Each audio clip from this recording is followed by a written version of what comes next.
Hey folks, I get asked this question a lot, which is, hey Wade, you're such an expert and you've been in the business. Why don't you launch your own shoe brand? Okay, so today I'm going to tell you why I don't launch my shoe brand. But first, I want to just make sure that if you're not familiar with shoemakersacademy.com, then please cruise over to the website. And what you're going to find here is you're going to find tons of shoemaking resources. Whether you're a designer, a developer, a brand manager, are you hyper experienced in footwear or not? There's actually something here for you. We have tons of online courses to help you get started in the business or to expand your reach if you're in the business. Check out our course catalog. Again, courses for beginners, but also if you want to dig deeper into material specifications or design or duty or quality or fit and comfort or sustainability, we've got tons of courses for that. Also, if you're not interested, and these courses they're online courses, they're video on demand. It's pretty much like what you got here, me telling you about the details. And then also, we've got tons of books and tools over here, and these are the same books that we use to teach the courses, and these are books that are actually used in a bunch of different universities, in colleges, and also in shoe companies around the world. From pattern making to material to actually how to start your own shoe business, which is kind of what we're talking about today. So those are all here. There's a tons of blogs and there's live events and consulting and coaching we have available. And that's a little bit relates to what we're talking about today too. Okay, so why don't I start my own shoe business? So the answer is, when I started this project, it was basically sort of working nights, and I was working for another shoe company, so it didn't make a lot of sense. Not really a good idea.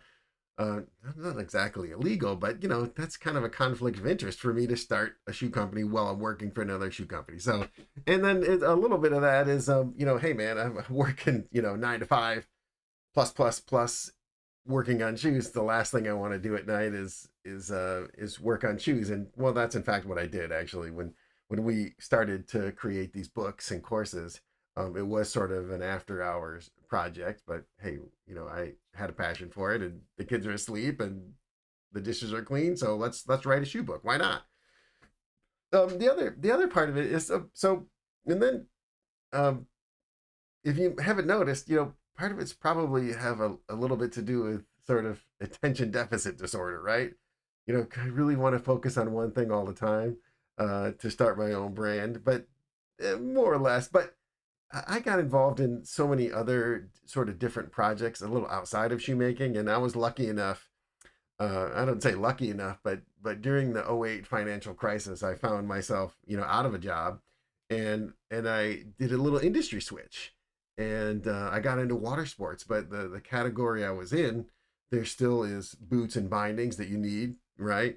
And floating jackets and hydrofoils and all this other equipment that all use the same techniques and technologies and processes, some of them even the same factory. So it was able to sort of broaden my horizon into lots of other product categories. And once you understand the techniques for stitching and assembling and gluing, you can transfer that into lots of other products, but also the techniques of design parameter and creating specifications and costing and communicating with a factory and product management.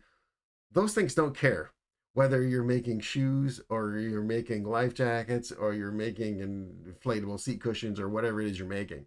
Those techniques and processes are the same. So if you're in the shoe business, or actually, well, the reason I explain this is if you're not in the shoe business, say if you're in backpacks or apparel or something else, you basically have the product skills already. You just need to learn the engineering specifics of footwear. And of course, we can help you with that here at Shoemakers Academy. Um, so now, okay, I don't work for another shoe brand full time. I work for myself, right? So now's the time, right? But, part of the answer is I don't want to compete with my own clients.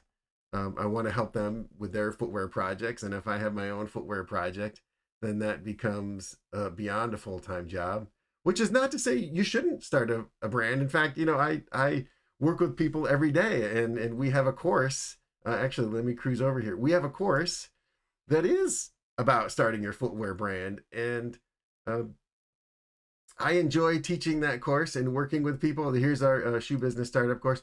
I love helping young brands get started, and having worked for big brands and small brands, I really enjoy helping people, reach their goal, but also avoid the problems. Right? There's so many things that if you just had a little bit of forethought or a little bit of experience in it, you can avoid not just expensive mistakes, but time consuming mistakes, and things like issues that you wouldn't have thought about related to footwear, that a little bit of expertise and experience can help you. Um, so, and the other part of it is, it's a little bit like asking a grandfather, like, would you want to have another small child that was your own? I'm like, no, I'd rather, give candy to my grandchildren than actually have my own again. My kids are grown up, right? I don't want a small child around. So, like I said, I love working with brands, and if I had my own brand, then I would have to spend too much time on that, and not be able to help people with their projects.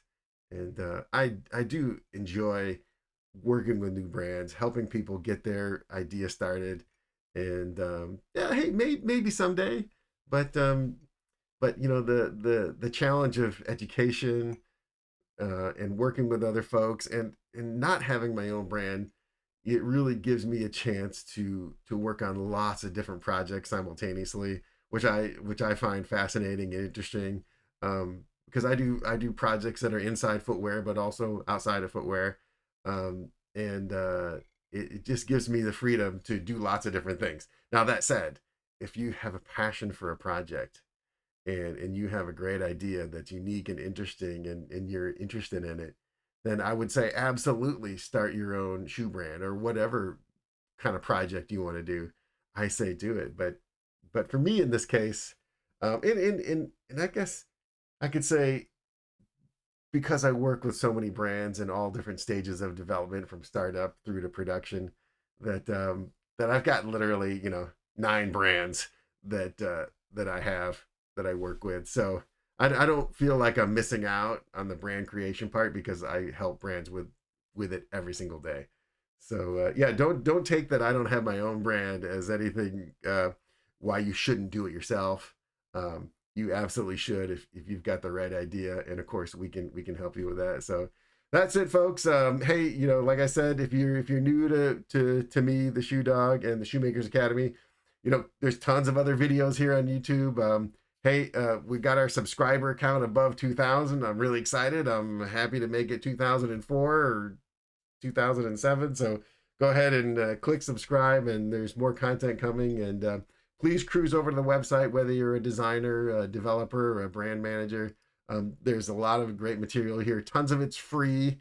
Um, Again, if you're doing DIY projects in your garage, then come visit. We've got lots of good stuff there. And if you want to talk to me, my email address is just up here in the top corner of the website, the Shoe Dog at Shoemakers Academy. But also, if you come down here to the bottom of the front page, and there's a lot of stuff here, you can actually book an appointment with me. Over here, there's a link. You can book a chat with me, and whether it's a new brand or a new design or whatever you want to talk to me about it, then go ahead. We can have a chat. So that's it, folks. Thanks a lot. Thanks for watching.